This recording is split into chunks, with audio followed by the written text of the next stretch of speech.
In this tutorial, we're going to talk about the Perspective Grid tool, which is this tool right here. And what the Perspective Grid tool does is it allows us to draw in perspective. Now, what is perspective? Perspective is the art of drawing solid objects on a 2D surface so as to give the right impression of their width, their height, their depth when viewed from a particular point. And so anything that is not flat actually is viewed in perspective. So, for example, for this exercise, I chose this image of Starbucks coffee, which is basically on a New York City corner. And what we're going to do is using the perspective grid tool, we're going to, reproduce this image graphically. So to start, I'm going to go ahead and use the perspective grid tool. Now, this is the perspective grid tool, and the minute I click on it, you're going to see a grid shape on the artboard over the image. So let me go ahead and do that. And this is what you see. Now, in order for us to be able to work properly, we need to see, these grids very well. So we have the image in the background, which is completely opaque, and it's actually preventing us from seeing the grid. So that's why I'm going to put the transparency of the image a bit down. Now, if you notice, you see now my cursor transformed to this little arrow with a cube next to it, which means we're on the perspective grid tool. And I can't go back, easily to, basically, I can't click on my image and move it. I'm on the perspective grid tool. To go back, let me just hit V to go back to the selection tool. And that's the only way I can touch my image. And you can see that the grid now became deactivated. I can't touch the grid now. So if we're on the perspective grid tool, we need to do something that's not related to the grid. We can go back to using the selection tool. Okay, so now let me select this image of ours and put the opacity down, let's say to 50%. Okay, actually let me hide it real quick just so that I show you what this grid looks like. This is our grid. Okay, so this is the minute you click on the perspective grid tool, you will get this view of a two-dimensional grid. Now, if we go under view, perspective grid, the changes we need to make are all listed here. Okay, if we wish to hide the grid, let's remember this shortcut, Command-Shift-I. If we wish to, see the rulers, everything we want is under here. What we usually mostly use, is hiding the grid. We can also go to define grid and sometimes put the opacity up or down. So in this case, for example, if I put it up, it's going to be darker. So it depends on, whether we want to have a dark grid or a lighter grid. It's up to us. I'll keep it this way. And then, so remember the opacity of the grid is under define grid. And under here, we can also specify whether we have a 1-point, a 2-point, or a 3-point perspective. Now, what are these? Let me go back to the grid. What you see here is a 2-point perspective. A 2-point perspective is when we have two vanishing points. In this case, this is the first vanishing point, and this is the second vanishing point. A vanishing point is the point at which parallel lines, viewed in perspective, appear to converge. So, in reality, you see this, for example, this orange line and this orange line. They are viewed to converge. They look as if they are converging into this point, which is vanishing point number 1.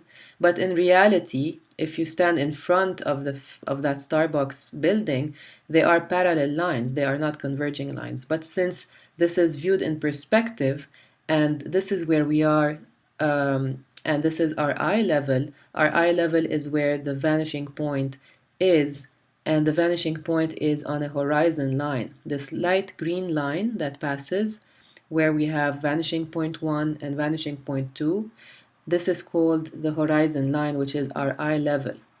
The default is the 2-point perspective, which means that when I click or launch the perspective grid tool, this is what I'm going to get on my artboard, the 2-point perspective with a one vanishing point and another vanishing point.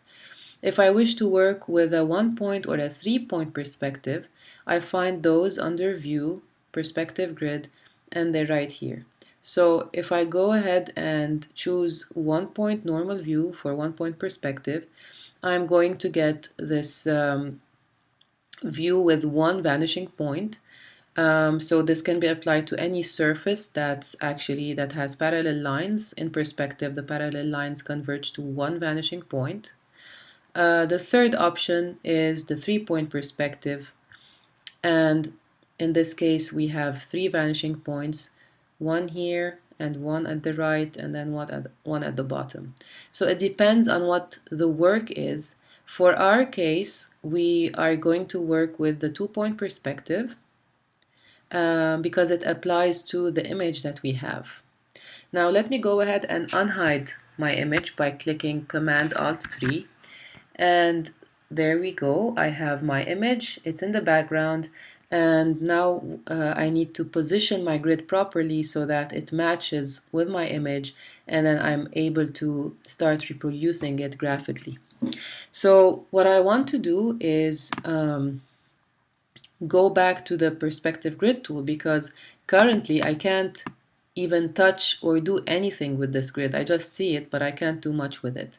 So let me go back to the perspective grid tool. The shortcut is Shift P. So if you want, we can use the shortcut. And then the first thing I need to do is position it properly. Now, how do I position it? What do I look for? What I need to look for is the bottom corner of my Starbucks building, which is right here. And what I want to do is try to match this corner with that corner. So to do that, I need to hold my entire grid and move it. Wherever you click, you can, for example, you can click on this vanishing point, move it, it only moves horizontally. You can work on this horizontal line, it only works up and down, it only moves vertically. But you can't physically move the whole grid except if you click on this bottom baseline.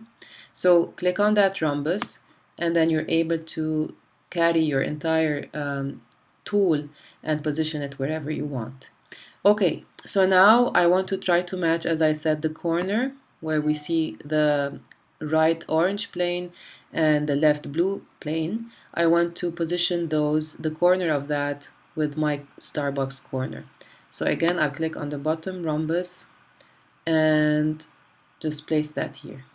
Now if I hide my perspective grid just for a moment by hitting Command Shift and I'll be able to look at my original image of the Starbucks building. Now notice that I have 2 vanishing points in this image anyway. That's why we're using the 2-point perspective grid.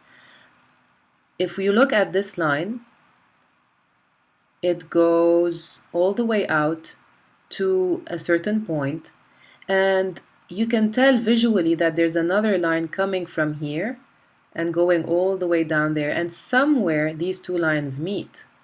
The same thing is happening on the left plane.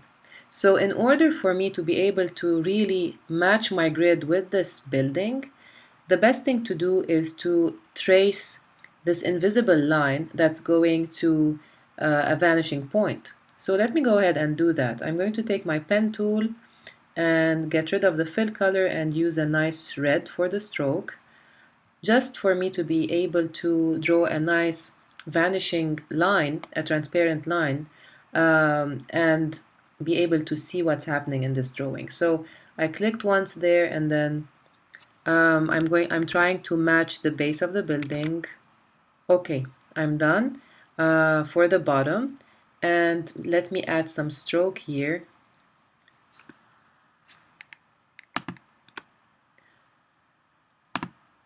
This is too thick. 0.05 should do, and I want it red. No fill and red. Okay. I want to do the same thing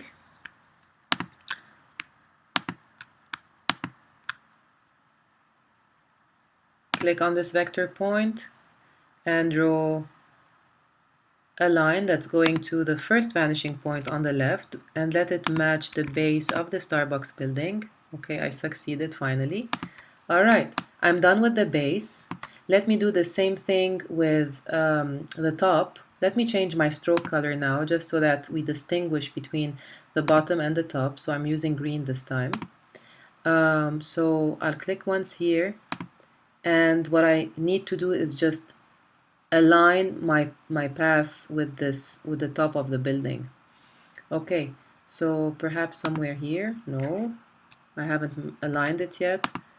Not yet. Okay, this is exactly aligned with the top part of the Starbucks building. Okay, I think this green is not a right choice. Let me change it to this blue perhaps. Okay, that works better. Again, while still on the pen tool, I'm going to click on this vector point and try to do the same thing. Try to align my path with this top part of the building. Okay, just slightly more down. Okay, this is it. Now, what you see here is one vanishing point and then another vanishing point. If I open my rulers by hitting Command R and drag down a guide, I'm sure that these two vanishing points will end up being on the same horizon line, and that's the case. I'm going to release my guide, and you can see that it wasn't random because nothing is random. It's very mathematical and very accurate. So I just made sure that these two lines are drawn, and then where they converge is the first vanishing point. The ones on the right plane also converge to the second vanishing point, and there's only one horizon line anyway, and these two vanishing points will be on that horizon line. So that's wonderful. Let me zoom in to see if you see it's exactly accurate. Okay, so with this done, I can now go ahead and work with my perspective tool so that it matches this path. So let me open it back by clicking Command Shift I. And what I need to do is just hold it and position it properly. Now it is actually positioned at the bottom corner, which is what we did earlier. So we're fine on that. But we can't actually touch it now because we're away from the tool. So let me go back to the tool. And what I want to do is move these vanishing points so that they basically meet my existing vanishing points. But now I've made my life easier because by drawing these red strokes and the blue strokes, now I know how to basically move the elements of my grid and position them properly instead of guessing randomly. So the first thing I can do, very, very easy, since I already drew my blue and red strokes and came up with my two vanishing points, I know where my horizon line is, and my horizon line is this guide. So I can take the horizon line of the perspective tool, which is this one, right? It's this light green line which has two rhombuses at each side. Click on the rhombus and drag it down until it matches the existing horizon line. So that's the first thing I need to do. The second thing is have this vanishing point match my vanishing point. So just click on it and drag it until it comes to this point that we just created earlier. Okay, same thing here. Take this vanishing point and drag it out all the way until it reaches vanishing point number 1. And finally, take this upper rhombus and pull it down until you reach the top of the blue stroke at the top of the building. And there's your grid. So this is the most important step because we need to establish this foundation, because on top of this foundation we're going to draw our symbols, our windows, have fun with colors, pavement, sign, and so forth.